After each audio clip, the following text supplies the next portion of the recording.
Let me tell you the story of Nicholas Herman. He was born in 17th century France to peasant parents.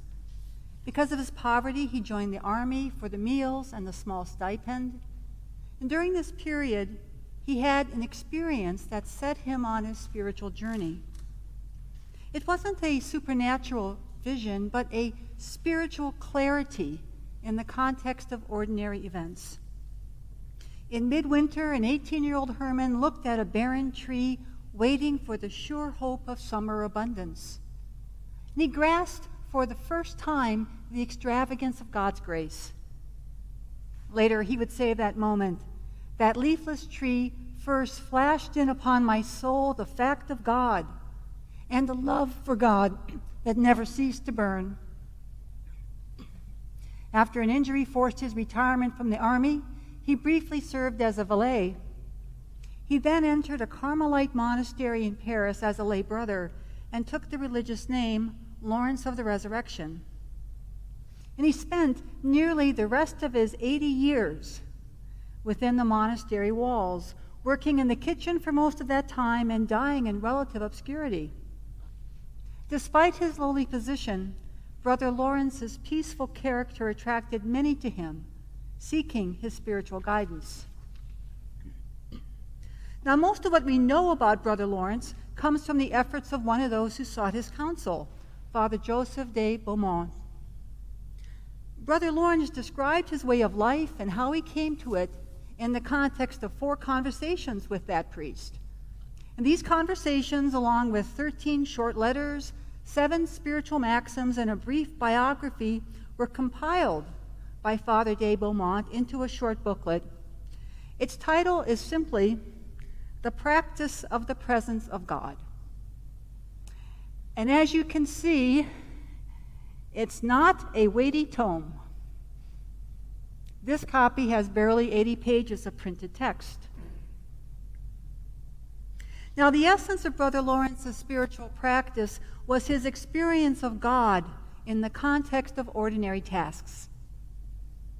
He discovered that even mundane and routine activity served as a medium of God's love. He wrote, "I turn the cake that is frying on the pan for the love of him. It is enough for me to pick up straw from the ground for the love of God." So together, God and Brother Lawrence cooked meals, ran errands, scrubbed pots, as he engaged in the practice of the presence of God. Now, the story of Brother Lawrence came to my mind when I read today's gospel. It is the familiar account of 2 sisters, Martha and Mary. And it's noted that Martha is the one who welcomes Jesus and his many followers into her home. In the cultural context of first century Palestine, the head of the house was expected to offer hospitality to all who stopped by. So both women are engaged in specific activities. Mary sits with the others around Jesus, taking in the teachings of this up-and-coming rabbi. And Martha is tending to the welcoming of her guests. Now, it can be tempting for us to set Martha and Mary against one another, especially when we hear Jesus tell Martha that her sister Mary has chosen the better part. If we read today's gospel passage from a dualistic either-or perspective, it's easy to conclude that Mary's quiet activity is preferred to Martha's focus on providing hospitality. But there are some issues with this conclusion. First, if everyone's sitting in silence, who tends to the everyday demands of life? Now, let us return to the life of Brother Lawrence. There was a reason why he spent most of his religious vocation working in the kitchen. In those religious communities, the lay brothers fulfilled the roles focusing on manual labor and secular matters. And the other monks of the community were the choir monks. Their primary focus was a life of intentional prayer and contemplation. And while we may not have such strict divisions of labor in our time, individuals have natural tendencies. Some of us are more inclined to be quiet and reflective. Others of us see what needs to be done and set ourselves to the task. I live with a person like that. It's wonderful. Things get done. And we also must look beyond hearing this passage as a statement about women's roles. Pastor David Lose writes, "What if the names of the two persons in this gospel story were changed to Marty and Matt instead of Martha and Mary? Would this alter our usual interpretations of this story and what Jesus meant by the better part?" I believe that the key in understanding today's gospel reading lies in Jesus' response to Martha's request. It is not a criticism of her efforts on his behalf. His response is not a judgment of her love for him. Rather, it's a tender recognition of her interior state.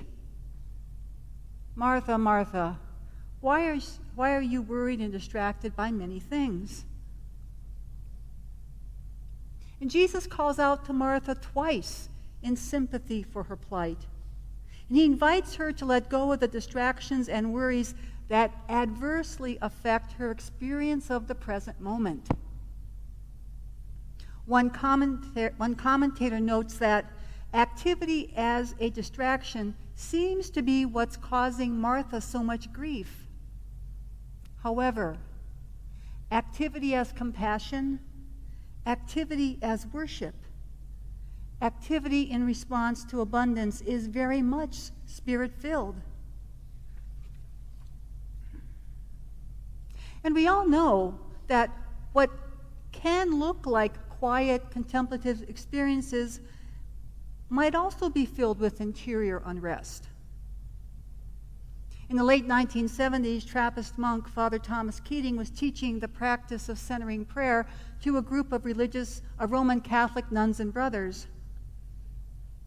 Now, centering prayer is very simple. One sits in silence for 20 minutes. There isn't a repeated chanting of a word out loud as a mantra. There isn't a focused goal of not having any thoughts at all. When during the 20 minutes one becomes aware of one's attention being caught by a thought or a distraction, whether pleasant or not, one simply lets it go and returns to being present before God. That's the practice. So, after this group of nuns and brothers finished their 20 minutes of sitting in silence, one of them said to Father Thomas in an exasperated voice, "Oh, Father Thomas, I'm such a failure at this prayer. In 20 minutes, I've had 10,000 thoughts." And not missing a beat, Father Thomas replied back in his usual light-hearted, centered way, "Oh, how wonderful, 10,000 opportunities to return to God." Yes. Yes. See, in today's gospel story, Jesus is present with both sisters. He is present with Mary in her quietness, and he is present with Martha in her activity. Perhaps the story is an invitation to practice the presence of God from both perspectives. And yes, this may seem easier in the quiet times of a spiritual setting. And God is present with us even when we are frazzled and hassled, even when the last thing we're thinking about is anything remotely divine. And Jesus' words to Martha are an invitation to us as well. He invites an openness to the Spirit in our circumstances, be it at home, at work, in our ordinary encounters with others, in our quiet times, and the unexpected surprises that come our way. So may we continue our practice of the presence of God. Amen.